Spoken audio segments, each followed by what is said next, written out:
Quisiera que buscáramos en nuestras Biblias la carta del apóstol Pablo a los Gálatas.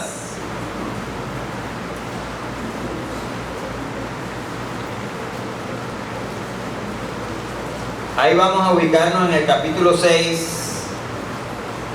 y el verso 17. Carta a los Gálatas, capítulo 6, verso 17.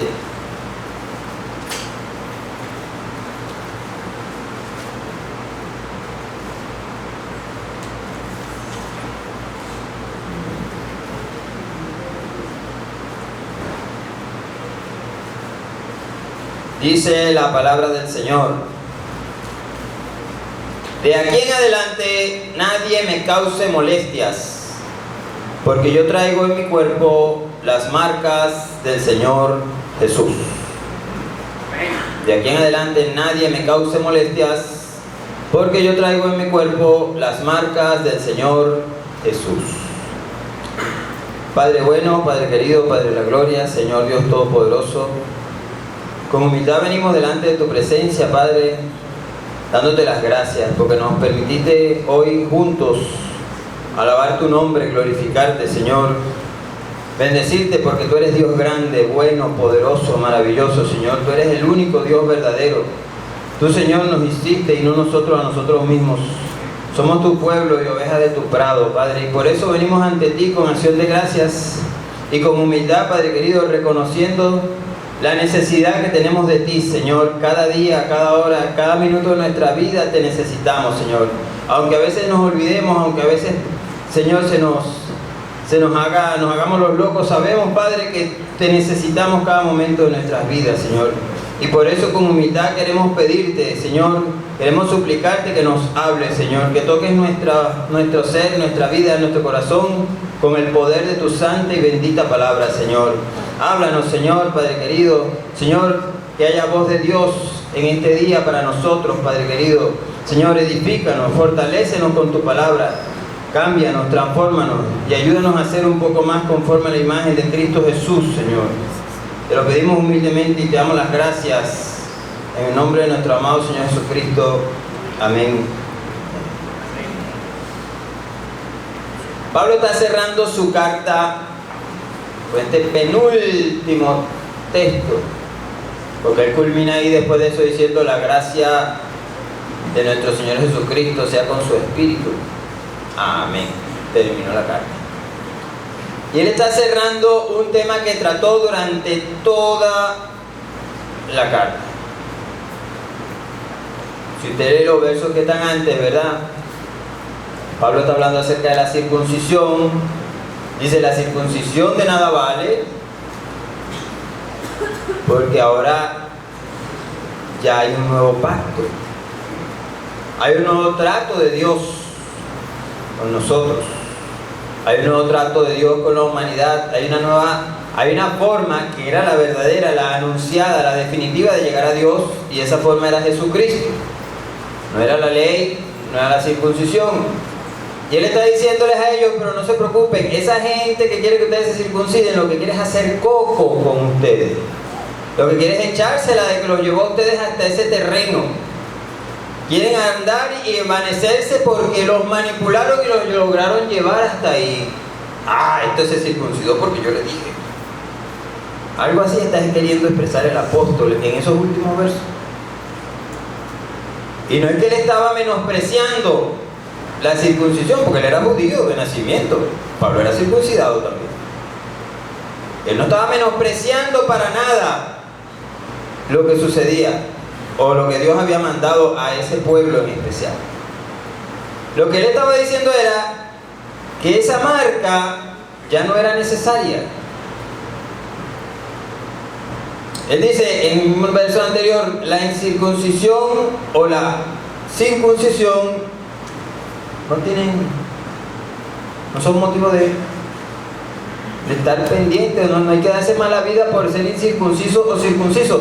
Lo importante es ser una nueva creación, dice Pablo. Ser esa nueva creación que dice en su carta a los Corintios en 5:17, donde dice: de modo que si alguno está en Cristo, es una nueva creación. Y por eso Pablo dice, mira, ya no me molesten más, no me anden mala vida, yo tengo en mi cuerpo las marcas del Señor Jesucristo. Todos los hijos de Dios podemos tener las marcas de Cristo en nosotros. Este debería ser nuestro propósito alcanzar en este nuevo año, hermano. Y en el año nuevo, y la gente, este año voy a... Y porque yo no sé por qué, pero la gente siempre, este año hago dieta. Pero sí, la gente se propone metas, y eso no es malo. Este año voy a... Particularmente, pues, yo fallé en mi meta de este año de la Biblia en un año, que ya está Marco. Pero, claro, cuando hablo de la Biblia en un año, estoy hablando de leer la Biblia en un año, aparte de las otras lecturas que hace uno, ¿no? Espero este año sí, este año 2020, porque bueno, otros años lo pude, todo lo podemos en Cristo, ¿verdad? El asunto es que sería bueno que este año 2020 nos tracemos esa meta, tener las marcas de Cristo en nuestra vida. ¿Qué es una marca, hermano? Una marca refleja una identidad, una pertenencia, una calidad. Hay primeras y segundas marcas, o sea que hay marcas que valen más que otras. Cuando uno va a comprar, entonces, por ejemplo, la gente que tiene carro y va a comprar un repuesto, va a buscar una marca específica. Hermano, esa marca no te la recomiendo porque eso es cómprate este.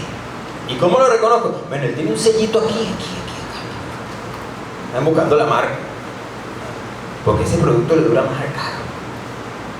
Bueno, y eso es una marca en realidad.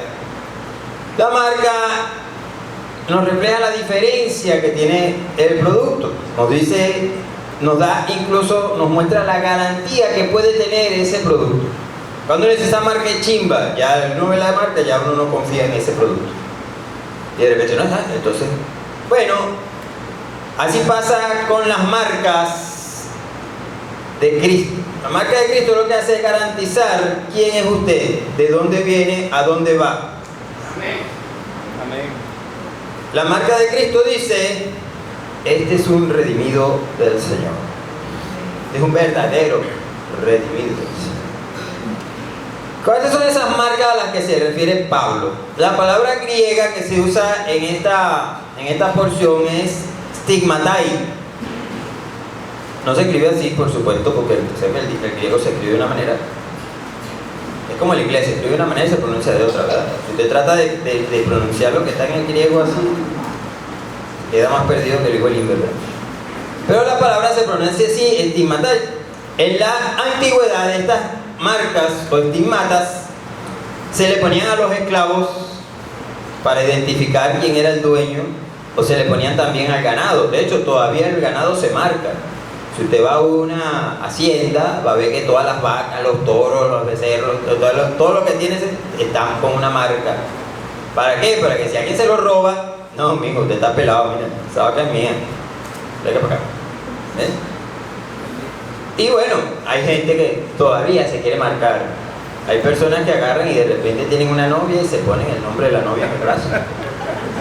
Y después terminan con la novia y pues les queda el tatuaje. O tratan de buscarse otra novia con el mismo nombre para ver si no queda tan mal. Pero así pasa. Eso es lo que hace la marca, nos distingue. Y Pablo sabe que las marcas de Cristo le hacían ver quién era su amo en esa época. Sabe que estas marcas son consecuencia de su misión como apóstol e indican que él es esclavo de Jesús. Y Pablo se gloriaba en esas marcas y no de otras marcas en la carne como la circuncisión que tanto querían meterle a los gálatas en la cabeza. Los judíos se sentían orgullosos de la circuncisión. Esa era la señal de un pacto. La circuncisión era la señal de un pacto. Por eso David, cuando se pone bravo ante el desafío de Goliat, ¿qué es lo que dice David? ¿Quién es este incircunciso para venir a desafiar a los ejércitos del Dios viviente? ¿Quién es este pedazo de incircunciso? Si David hubiera sido venezolano, ese pedazo incircunciso del Carrizo. ¿Y qué está diciendo David? Si ese hombre no es nada, si él no tiene la marca que lo identifica como parte del pueblo de Dios. La circuncisión tenía su importancia, hermano. Y las marcas de Cristo son importantes, son vitales en nosotros. Ser testigos del Señor, vivir los altos valores del reino, responder el mal con el bien, eso siempre va a conllevar marcas en nosotros, delante de aquellos a quienes queremos mostrar y enseñar la palabra de Dios. Estamos en un mundo contrario a la visión de Dios. Estamos en un mundo que vive de espaldas a Jesús.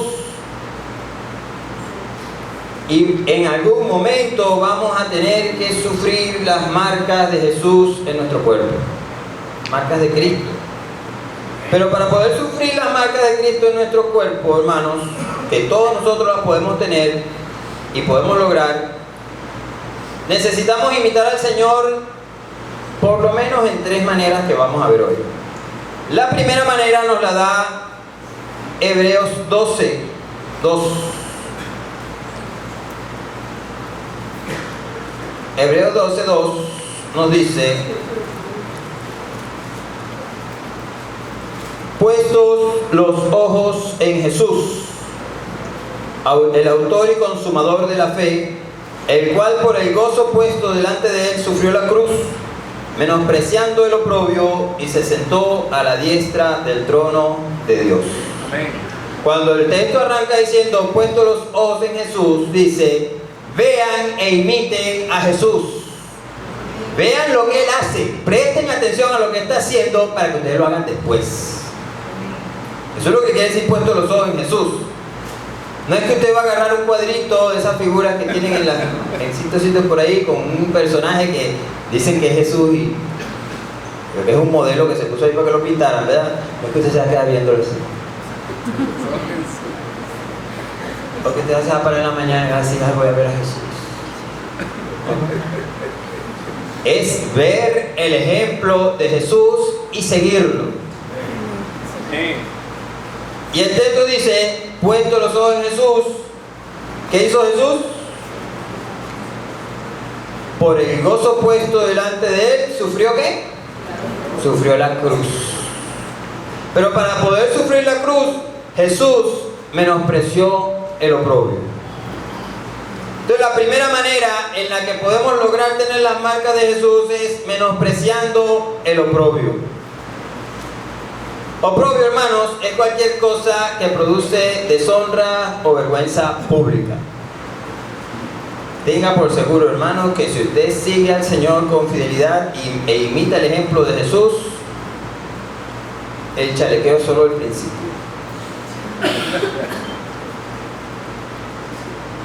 Siempre va a haber alguien que va a buscar de avergonzarlo, que va a buscar de malponerlo.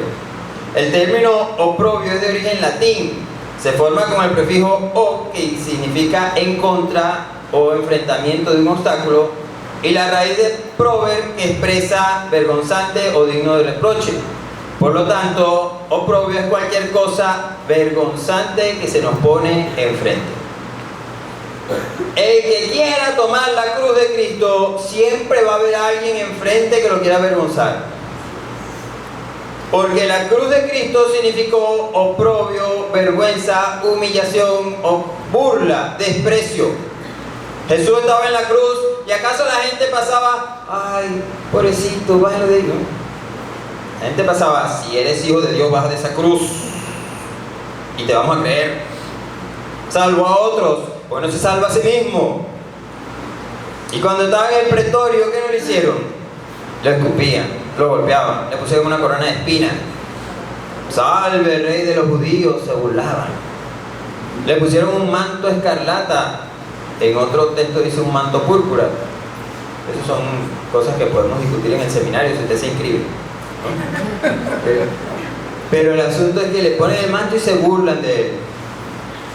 Y uno ve a un ignorante hablando: ay, no, porque yo soy hijo del rey. Jesús vistió de púrpura. Ese púrpura es de los reyes. Mire, mijo, ese púrpura era para humillarlo. Ese púrpura era para burlarse de él. ¿Usted quiere llevar el manto púrpura de Jesús? Esté dispuesto a la burla, a la humillación, al desprecio. Así es. Es así. Un cristiano debe menospreciar el oprobio. Cuando uno ve, como le indica Hebreos 12:2, que por el gozo puesto delante de él sufre la cruz y menosprecia el oprobio, ¿qué hizo Jesús? Hizo lo que indica la palabra menospreciar, que es considerar que algo o alguien no merece ningún aprecio o atención. Eso fue lo que hizo nuestro Señor con el oprobio. No le dio ningún aprecio, no lo consideró digno de atención. ¿Por qué? Porque mayor era el gozo puesto delante de él que el oprobio que iba a sufrir. Jesús no le paró a eso. No le paró. Consideró el oprobio que no tenía el tamaño que requerido para tomarlo en cuenta. No tenía la importancia como para prestarle atención. Y a veces nosotros le damos al oprobio una importancia demasiado grande. De repente le vamos a hablar a alguien y, ay, pero si le hablo, ¿será que quedó con las 3 P? Puro pasando pena.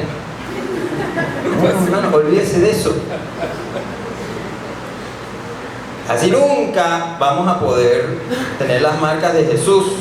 Solo una persona que menosprecia el oprobio es capaz de llamar aparte a sus discípulos, como lo hizo nuestro Señor en el Evangelio según San Mateo, en el capítulo 20, y describirle lo que le dijo en los versos 17 al 19.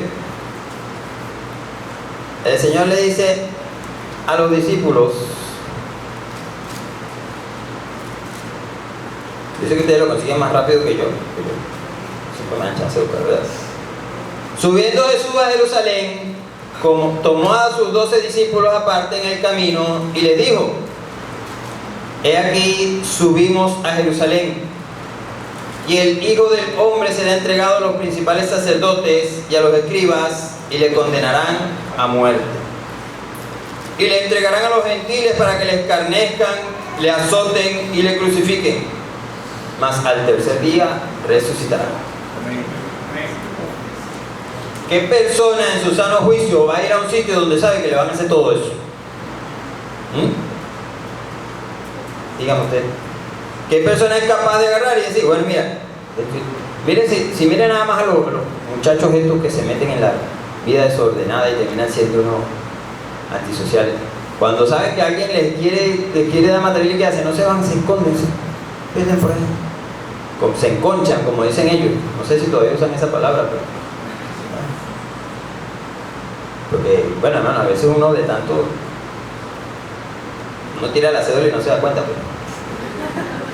pero una persona en su sano juicio no está pendiente de eso. En su sano juicio humano, en su pensar natural. Pero Jesús no lo estaba haciendo en el juicio de un hombre, lo estaba haciendo en el juicio de una persona que sabía que eso que iba a hacer era necesario y que eso que iba a hacer era lo que el Padre le pedía, y que eso iba a generar el evento más glorioso de la historia de la humanidad, y que iba a generar el beneficio único por medio del cual las personas podían llegar a conocer a Dios.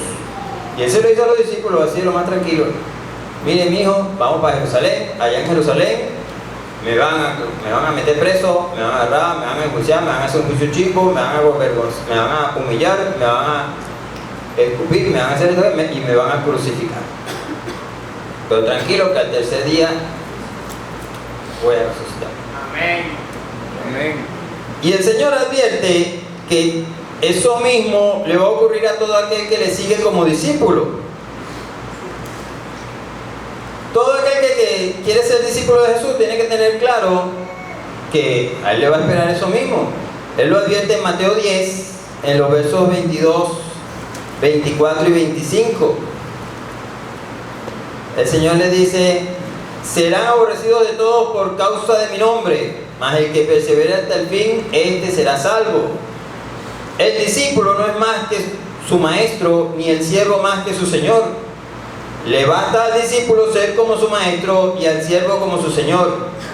Si al padre de familia llamaron Belcebú, ¿cuánto más a los de su casa? Si a Jesús lo tildaron de loco, de blasfemo, de que por el espíritu de Belcebú es que echa fuera a los demonios, ¿usted cree que a usted le van a tirar flores? No. Olvidémonos de eso. En Marcos 13:13, el Señor también se lo vuelve a decir a los discípulos. Y en Lucas 21:17, Marcos 13:13, el Señor les dice: y serán aborrecidos de todos por causa de mi nombre, mas el que persevere hasta el fin, este será salvo.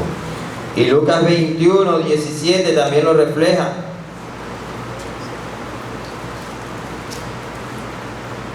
Y serán aborrecidos de todos por causa de mi nombre.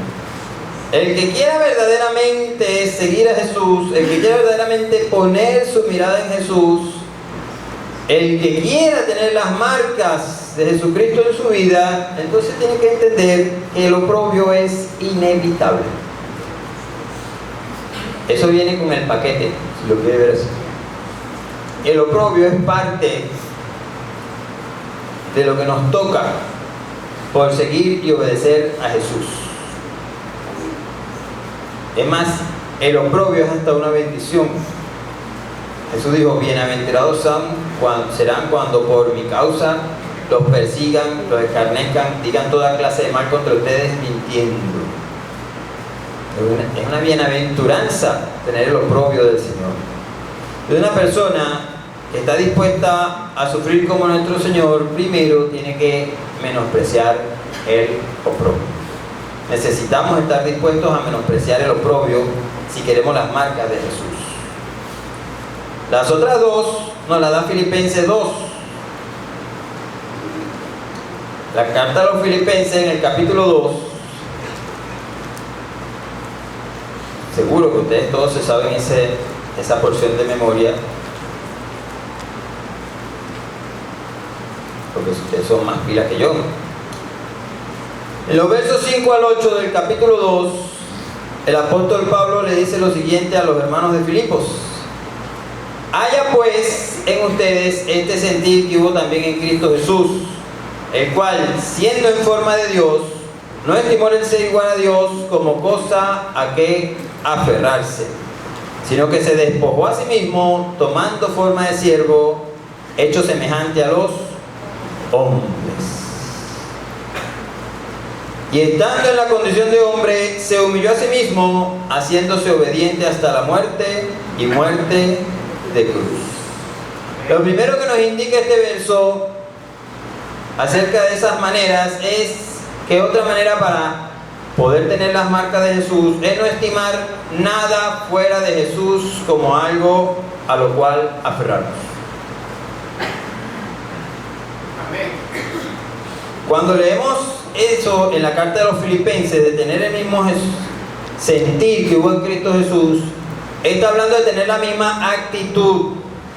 Y no es otra que la actitud que tuvo Jesús. Jesús no tomó en cuenta su naturaleza, su posición, ni su autoridad como algo que le impidiera realizar la misión que le estaba encomendando el Padre. No se refugió, que podía, en su condición para decir no. Y a veces nosotros, el Señor nos manda, nos pide algo y nos refugiamos en algo, nos aferramos. Ay, Señor, pero es que tú sabes que, bueno, es mi trabajo. Y si me quedo sin trabajo, me quedo sin sueldo. Y si me quedo sin sueldo, no te diezmo, Señor. Nosotros para argumentar estamos mandados a hacer. O nos aferramos, Señor, pero mi familia. ¿Sabes que mi familia no te conoce? Mejor que te conozca primero mi familia y después, bueno. Pero siempre, el que no quiere hacer lo que Dios le está mandando, un cristiano que no está dispuesto a cumplir con la voluntad del Señor, está dispuesto a aferrarse a cualquier cosa, hermanos, para eso. Y el no aferrarse fue lo que le permitió al Señor Jesucristo tomar esa forma de siervo y ser semejante a los hombres. El no aferrarnos es lo que nos va a permitir ser siervos. verdaderos siervos de Dios. Es lo que va a poder cumplir lo que dice Romanos 6:22, que ahora que hemos sido libres del pecado y hechos siervos de Dios, de Jesucristo. Esa no aferración es la que va a permitir eso. El Señor Jesús hablaba con sus discípulos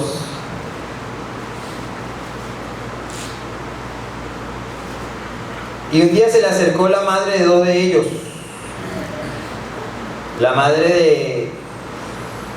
Usted sabe que las madres son una cosa seria, ¿eh? Ay, mi niño. Se acerca la mamá de Juan y Jacobo, hijos de Zebedeo, y ella quiere pedirle algo al Señor en el capítulo 20 del Evangelio según San Mateo. Y ella le dice a los discípulos, a Jesús, perdón: Señor, yo te quiero pedir una cosita. ¿Y qué será?, le dice Jesús. Ay, mira, Señor, es algo pequeñito. Yo lo único que quiero es que mis dos hijitos se sienten, uno a tu derecha y otro a tu izquierda, en el reino de tu Padre. Y el Señor no habla con ella, habla con los dos discípulos y les pregunta en esos versos: mire, ¿ustedes creen que pueden tomar el vaso que yo debe beber y ser bautizados con el bautismo que yo soy bautizado? Y tú sabes, yo muy humilde: podemos. Y el Señor, bueno, les dice: bueno, está bien, ustedes pueden. Pero lamentablemente eso de sentarse a mi derecha, a mi izquierda, mire, eso no me toca a mí, eso lo decide mi papá. Pero claro, surge eso y los discípulos se molestan, los otros 10 discípulos. Bueno, pero estos muchachos son sinvergüenza, ¿vale? ¿Cómo se les ocurre? ¿Ellos creen que nosotros estamos pintados en la pared o qué? Y están ahí, estaban como que, bueno, que agarraban a Jacobo y a Juan y les caían a coquitos. Jesús ve la situación y les habla en los versos 25 al 28. El Señor le dice a ellos, Jesús llamándolos dijo: saben que los gobernantes de las naciones se enseñorean de ellas, y los que son grandes ejercen sobre ellas potestad. Mas entre ustedes no será así, sino que el que quiera hacerse grande entre ustedes será su servidor, y el que quiera ser el primero entre ustedes será su siervo. Y entonces él dice, dando como ejemplo su situación en el verso 28, como el Hijo del Hombre no vino para ser servido, sino para servir y para dar su vida en rescate por muchos. El Señor se despojó a sí mismo y vino para servir, no para ser servido. Hay gente que lee mal ese texto y piensa, el Hijo del Hombre no vino para ser silbado, sino para silbar. Entonces ellos andan silbando a todo el mundo. Mira, ¿qué haces esto? Mira. Jesús se despojó a sí mismo y se hizo siervo, semejanza de siervo, tomó la semejanza de un hombre y se hizo siervo. Y él le reforzó esto mismo en la última cena, cuando estaba con ellos cenando, en el capítulo 22 del Evangelio según San Lucas. El Señor le refuerza esta lección a sus discípulos, porque ellos otra vez estaban con el mismo cuento. Estaban peleando a ver quién de nosotros va a ser mayor. Estaban en plena cena ahí como haciendo ese debate. No, bueno, yo soy el mayor, dice Pedro, porque fue el que le dijo, mira, tú eres el Cristo. Se le olvidó que eso no fue él sino el Señor, sino el Padre que se lo mostró. O de repente Judas, ¿tú crees que si yo estoy manejando la plata? Si yo estoy manejando la plata es porque el hombre me tiene confianza, o sea, yo soy el mayor. De repente, Juan, ¿qué vas a tener tú si tú no tienes ni experiencia pescando? Ahí estarían discutiendo ellos. Y el Señor le dice en los versos 24 al 27 de Lucas 22, hubo también entre ellos una disputa sobre quién de ellos sería el mayor, pero Él les dijo, los reyes de la tierra, de las naciones se enseñorean de ellas, y los que sobre ellas tienen autoridad son llamados bienhechores. Mas no hacia ustedes, sino sea el mayor entre ustedes como el más joven, y el que dirige como el que sirve. Porque ¿cuál es el mayor? ¿El que se sienta a la mesa o el que sirve? ¿No es el que se sienta a la mesa? Sin embargo, yo estoy entre ustedes como el que sirve. Dice, mire, yo soy el mayor, estoy entre ustedes, y miren, ¿qué estoy haciendo yo? Sirviendo. Y por supuesto, el ejemplo que nos da en el Evangelio de Juan, en el capítulo 13, que no está ahí, usted lo puede leer en su casa con calma cuando llegue, ¿verdad? Lo que hizo el Señor, agarró, consciente de su autoridad, dice el texto, figúrese como dice, consciente de su autoridad, agarró una palangana, la llenó de agua, se montó una toalla y agarró a los discípulos y empezó a lavarle los pies a cada uno. Y cuando terminó, ¿qué le digo? ¿Están viendo lo que yo hice? Ustedes me llaman maestro y señor, y eso no es, y lo soy. Y si yo, su maestro y su señor, dice tú, ¿qué les toca a ustedes? Ah, bueno, ¿sabes? Entonces, eso Jesús lo logró porque se desprendió, no se aferró a su naturaleza. Los teólogos hablan de un fenómeno llamado la kenosis. No sé, ¿lo pronuncié bien, Andrés? ¿Qué preguntaba? Porque no sabe cómo es. Rango. En ese fenómeno, ese es el fenómeno que ellos llaman, mediante el cual Jesús pudo vivir como hombre siendo Dios. O sea, ese fenómeno que describe Filipenses se llama la kenosis. Cómo Jesús se despojó de su naturaleza y vivió como hombre durante toda su estancia, un hombre lleno del Espíritu de Dios, pero un hombre. Sufrió las penalidades de cualquier ser humano. Recuerde Juan 4, Jesús tuvo hambre. Tuvo sed, perdón. Juan dice que tuvo sed. Y después de pasar 40 días ayunando, ¿qué tuvo? Hambre. Jesús, Juan 11:35 dice que lloró ante la tumba de Lázaro. O sea que era un hombre. ¿Por qué? Porque se despojó a sí mismo. Y la única manera de nosotros ser siervos de Jesús es no aferrándonos a nada ni nadie fuera de Jesús. Tenemos que aprender a despojarnos de lo que estorba. Tenemos que aprender a no aferrarnos. Cortémonos las uñas para no tener nada que arañar, que agarrar. Nosotros no somos gatos para estar guindándonos. Nosotros somos siervos de Dios. Y tenemos que aprender a soltar. A soltar para poder tener las marcas de Jesús en nosotros. La tercera manera nos la da el mismo texto de Filipenses en el verso 8, donde él dice que estando en la condición de hombre, ¿qué hizo? Se humilló a sí mismo. Se humilló a sí mismo haciéndose obediente hasta la muerte y muerte de cruz. O sea, el verso 8 nos dice que el Señor no solo no se aferró a ser igual a Dios, sino que también estando en la condición de hombre se humilló a sí mismo. Y eso fue lo que hizo que él pudiera hacerse obediente hasta la muerte. Y la muerte que el Padre le había determinado, no cualquiera. No que se muriera de viejo, no que se muriera de una enfermedad, no que se muriera porque le dieron un golpe, no, se murió por la muerte de cruz. Se murió por medio de la muerte que el Padre había determinado que él tenía que sufrir. La muerte sacrificial, la muerte por cada uno de nosotros. Eso fue lo que le permitió al Señor hacer eso. Humildad es la virtud que consiste en conocer las propias limitaciones y debilidades. Y por supuesto actuar de acuerdo a ese conocimiento. Nosotros nos humillamos cuando reconocemos nuestras propias debilidades, nuestras propias limitaciones. Y actuamos por supuesto en base a eso. El término proviene etimológicamente del latín humilitas. Y eso a su vez proviene de la raíz humus, que quiere decir tierra. O sea, cuando el escritor dice que el Señor se humilló a sí mismo, indica que se comportó como alguien de tierra. Porque ¿qué somos nosotros? Gente de tierra. Somos polvo.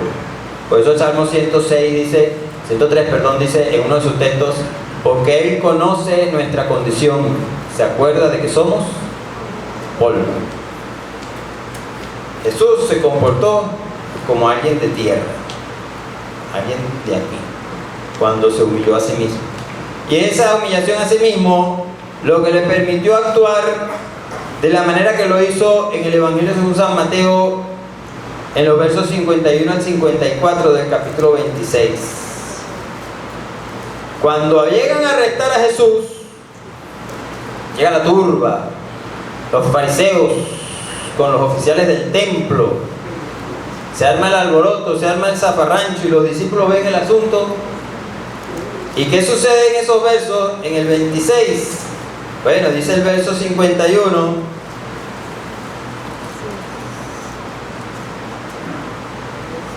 y Jesús le dijo, ay, perdón, hermano, sí, Mateo 26.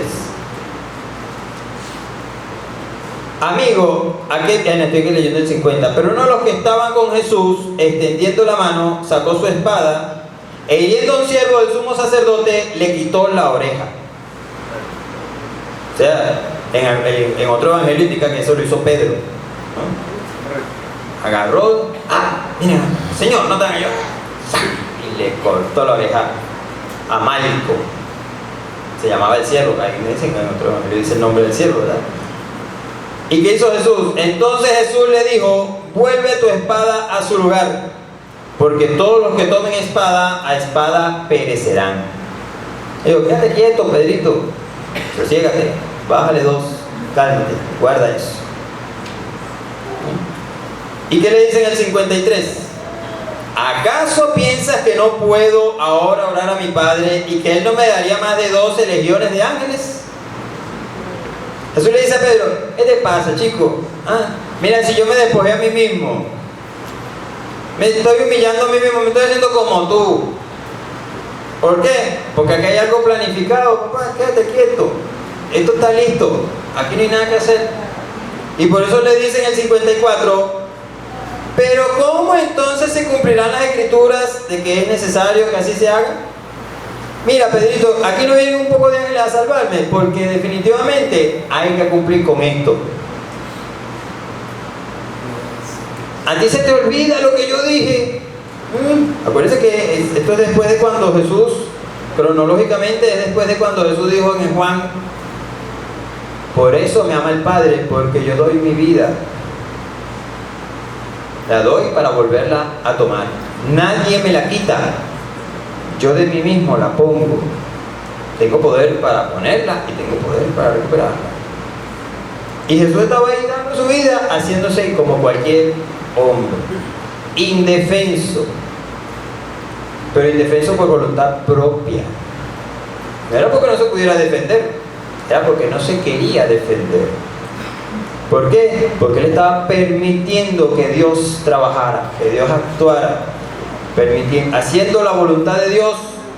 Sabía que lo que le venía era duro, era fuerte, pero él sabía que eso era para que se cumpliera la palabra de Dios.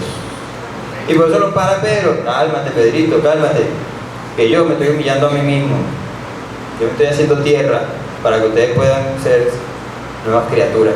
Date quieto. Eso es lo que hace el Señor. Y porque Él se humilla Él mismo, pudo ser obediente hasta la cruz y pudo decir al Padre en el capítulo 17 del Evangelio según San Juan,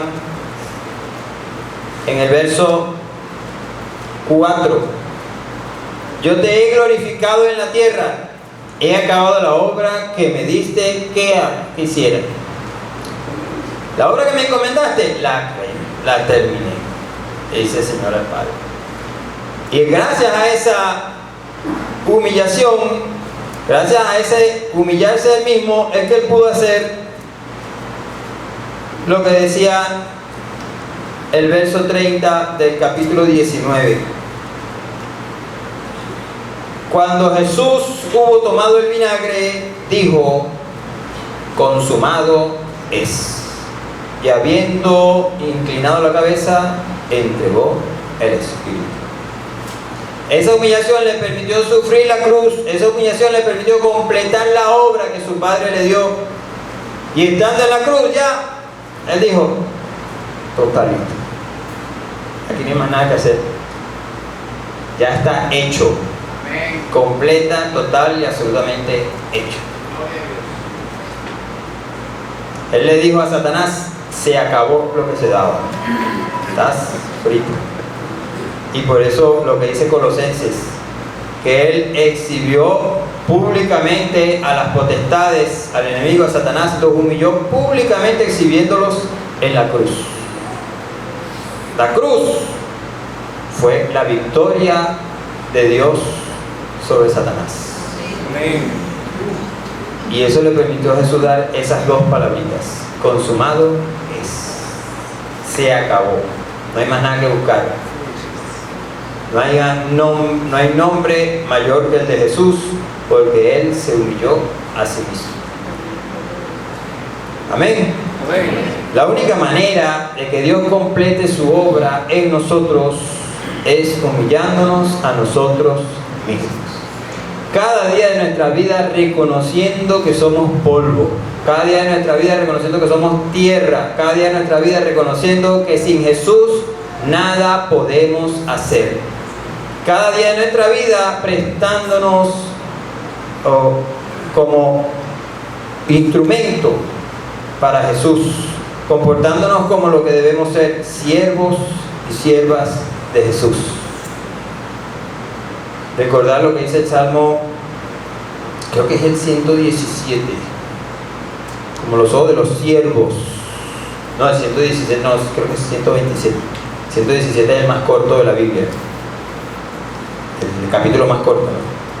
Alabad a Jehová, naciones todas, pueblos todos, alabarle, porque ha engrandecido sobre nosotros su misericordia y la fidelidad de Jehová para siempre. Aleluya. Es el Salmo 117. Pero el otro, no recuerdo si es 123 o 127, pero dice, como los ojos de los siervos miran a la mano de sus señores, y como los ojos de las siervas a las manos de sus señoras, así nuestros ojos mirarán a Jehová hasta que tenga misericordia de nosotros. Ten misericordia de nosotros, oh Jehová. 123. Gracias, hermano. Gloria a Dios. 123. Cónchale, que hermano Carlos, una cosa seria. Le dice a uno tal capítulo y le dice, no, gracias a Dios aquí hay gente que responde. 123. Pero así debemos siempre mirar a Jehová como los ojos de los siervos. El siervo no miraba a su señor de frente. El señor le hablaba y el siervo está aquí, ¿verdad? El señor está aquí. ¿Dónde está la mano del señor? Aquí. Bueno, la vista del siervo estaba así. ¿Y el señor le hablaba? Sí, señor. Sí, señor. Sí, señor. Mira que haga esto. Sí, señor. Sí, señor. Sí, señor. Y así nuestros ojos mirarán a Jehová hasta que tenga misericordia de nosotros. Eso que dice Pablo, que podemos clamar Abba Padre, ¿verdad? Y siempre lo explican. Y ese texto indica que es como cuando el niño chiquito dice papi. Eso es muy bonito. Y Dios es nuestro Padre, sí, gracias a Cristo Jesús. Pero recuerde que Dios no es nuestro Padre como la cultura hacia los padres de hoy en día. Acuérdense en qué momento se está escribiendo eso y qué forma de trato había hacia los padres en ese momento. Al padre no se le hablaba como uno le daba la gana. Al padre no se le trataba como uno le daba la gana. Eso es ahorita. Que los hijos juegan a la pelota con los padres. Los padres, ay, qué lindo mi muchacho. No. El Padre sí, es nuestro Padre. Gloria a Dios, aleluya. Pero acuérdense que al Padre no se le habla como a nosotros. Eso igual que la honra de los hijos a los padres. Si usted hace un estudio de lo que dice ahí, honra a tu padre y a tu madre, hermano, se queda loco. Entonces, como los ojos de los siervos miran a la mano de sus señores, los ojos de las siervas a la mano de sus señoras. Necesitamos humillarnos a nosotros mismos cada día de nuestras vidas. Amén. Amén. Bueno, mis queridos hermanos, después de haber compartido, haber visto lo que Dios quiere que logremos a través de su palabra, y después, por supuesto, de estos pequeños detalles, mientras pasa el grupo de alabanza, podemos afirmar Bueno, el dúo de alabanza es hoy, ¿no? Podemos afirmar que todos los hijos de Dios podemos tener las marcas de Cristo en nosotros. Y podemos lograr esto imitando al Señor, por lo menos en estas tres maneras que vimos hoy. Menospreciando el oprobio. Para estar dispuestos a sufrir como nuestro Señor Jesucristo, debemos disponernos a menospreciar el oprobio. El oprobio no tiene el valor que nosotros regularmente le damos. El oprobio debe ser despreciado, debe ser desechado. El oprobio debe ser visto como algo sin valor para nosotros. No podemos estimar nada fuera de Jesús como algo a lo cual aferrarnos. La única manera de ser siervo de Jesús es no aferrándonos a nada ni nadie fuera de Jesús. El único que debemos aferrarnos es a nuestro Señor. Aferrarnos a Él con todas las ganas. La única manera de perseverar es estar en Cristo. Todos los días, aferrarnos a Cristo. Aferrarnos a Cristo. Y por supuesto, humillándonos a nosotros mismos. La única manera de concluir esta ruta que comenzamos, de que se cumpla lo que dice Filipenses 1:6, creo que es, que dice que aquel que comenzó la buena obra en ustedes la perfeccionará hasta el día de nuestro Señor Jesucristo. La única manera en que Cristo va a perfeccionar esa obra, el Padre, va a ser humillándonos a nosotros mismos, dependiendo de Él, dependiendo de su amor, de su fidelidad, de su bondad, de su misericordia, reconociendo, que somos muy limitados, somos pequeños, somos chiquiticos delante del poder y la grandeza de nuestro Señor. Conviene que Él crezca en nosotros y que nosotros menguemos. A Él le conviene crecer, a mí me conviene menguar. Nos conviene menguar. Amén. La respuesta que le da Jesús a Jacobo y Juan en esos versos 22 y 23 de Mateo 20, ¿verdad? Que Él le coloca ahí, creo que el texto lo volví a poner. Jesús responde y les dice: no saben lo que piden. Ustedes pueden beber del vaso que yo he de beber y ser bautizados con el bautismo con que yo soy bautizado. Y ellos le dicen: podemos. Y Jesús les dice a ellos, fíjense que Jesús no les discute. Jesús no dice: oye, pero ustedes muchachos son rápidos para hablar, ¿no? Deberían amarrarse esa lengua antes de contestar. Él no les dice: ¿qué pasa? Ustedes no están viendo todos los errores que cometen a diario y van a venir con esas, ¿no? Jesús les dice: a la verdad de mi vaso van a beber y con el bautismo con que yo soy bautizado serán bautizados. ¿Por qué? Porque luego de la ascensión de Jesús vino el Espíritu Santo y Él es el que les permitió a esos apóstoles beber del vaso que Él bebió y va a ser bautizado con el mismo bautismo. Podemos tener las marcas de Jesús porque el Espíritu de Dios está en nuestra vida. Cristo Jesús nos hizo libres. Cristo Jesús nos dio la libertad. Es más, es un anhelo de Dios tener sus marcas en nosotros. Porque Él lo dice en Cantares 8:6 en su primera parte. ¿Qué le dice el amado a la tsunamita? Ponme como un sello sobre tu corazón, como una marca sobre tu brazo. Dios quiere que nosotros pongamos a Cristo como un sello en nuestro corazón, que lo tengamos como una marca en nuestro brazo. Es hora, hermanos, de que nos olvidemos de las banalidades y dejemos que las marcas de Cristo se coloquen en nuestra vida. Debemos ser marcados con la marca de Cristo. Y si hay alguien aquí que nos visita, entienda que para poder tener la marca de Jesucristo en su vida, usted necesita primero tener a Cristo en su corazón. Juan 1:12 dice: a todos los que le recibieron, a los que creen en su nombre, les dio el poder de ser hechos hijos de Dios. Necesitamos ser hijos de Dios, sí, cada uno de nosotros lo necesita. Nosotros dimos el paso, es hora de que usted lo dé. De que reciba a Jesús.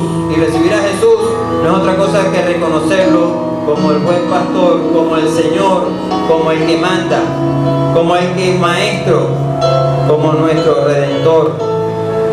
Es hora de entregar nuestra vida a Jesús. Si usted no lo ha hecho todavía, la oportunidad es hoy. El día adecuado es hoy.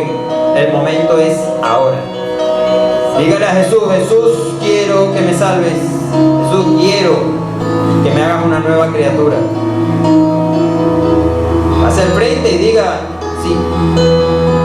Si acaso hemos estado dispuestos en nuestra vida a hacer tantas cosas, bueno, públicamente, bueno, es momento de darle públicamente el corazón a Jesús. Reciba a Cristo en su corazón. Haga de Jesús su Señor. Y usted va a ver que las marcas de Cristo van a estar en su vida si a Dios se lo permite. Amén.